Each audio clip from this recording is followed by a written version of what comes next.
Ini adalah sebuah urban legend yang menyebar di masyarakat. Di sebuah desa, seorang lelaki terkenal karena keahliannya dalam berburu. Warga desa mengatakan setiap hewan yang dilihatnya tidak akan pernah lolos. Pemburu itu bernama Suzu.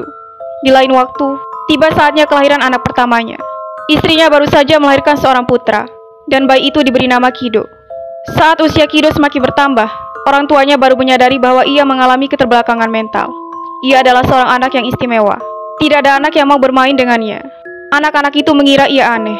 Tapi Suzu dan juga istrinya tetap menyayangi Kido. Di suatu malam sebelum tidur, Suzu dan istrinya berbincang-bincang. Ia merasa apa yang dialami oleh anaknya adalah kutukan karena ia sering berburu hewan di hutan. Tapi sang istri berusaha meyakinkan bahwa itu tak ada kaitannya. 20 tahun berlalu. Suzu berhenti berburu dan memilih untuk bertani. Kido selalu menemaninya. Tapi tak lama kemudian Suzu dan istrinya meninggal dunia karena sebuah penyakit. Mereka meninggalkan Kido yang malang sendirian. Ia tak tahu cara membersihkan rumah, apalagi memasak.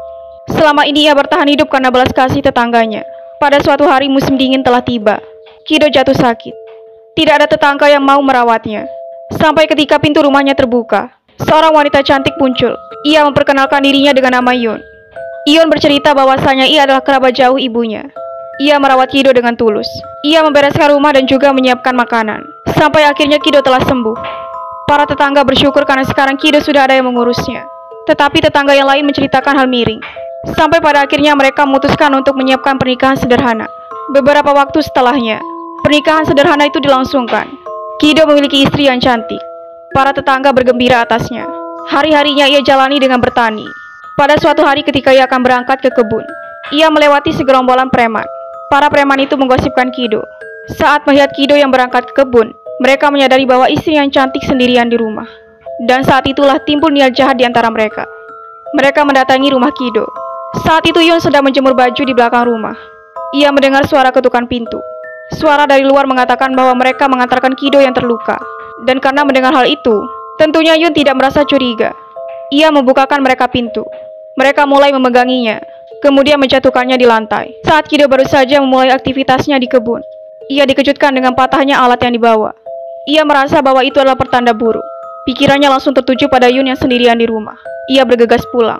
Ketika baru sampai di halaman rumah, ia melihat seseorang baru saja keluar. Saking paniknya ia langsung melukai orang itu dengan alat yang ia bawa. Kemudian ia bergegas masuk. Ia melihat istrinya sedang melakukan hal aneh. Yun yang menyadari bahwa yang datang adalah Kido langsung berubah. Wajahnya tenang ketika melihat Kido. Dan Kido sendiri percaya bahwa istrinya tidak akan menyakitinya. Tersisa satu preman yang masih hidup. Ia berlari keluar sambil berteriak bahwa ia melihat setan. Kemudian Yun menyuruh Kido untuk memasukkan mayat lainnya. Yun duduk bersila sambil membacakan mantra. Kido menemani istrinya di sana. 2 cahaya biru keluar dari telapak tangannya, kemudian menghilang di atas kepala preman itu. Ajaibnya 2 preman yang telah mati kini kembali hidup. Kido terkejut melihat kejadian itu. Kemudian istrinya menjelaskan bahwa ia baru saja membangkitkannya, namun bukan lagi sebagai manusia, melainkan ia menambahkan jiwa kucing dan juga tikus ke preman itu.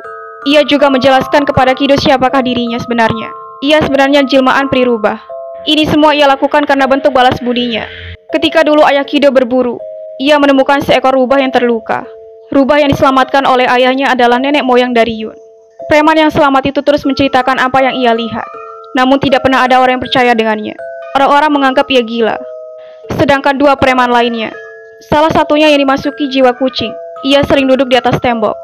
Kemudian preman lain dengan jiwa anjing di dalam tubuhnya. Seringkali ia mengais tong sampah. Waktu terus berjalan. Kido meninggal di usianya yang ke-51 tahun. Yun bertanggung jawab mengurusi pemakamannya. Dan setelah itu ia meninggalkan rumah Kido.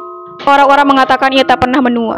Dan lambat laun orang-orang mulai percaya perkataan preman itu, bahwasanya ia adalah peri rubah yang sengaja merubah dirinya untuk Kido.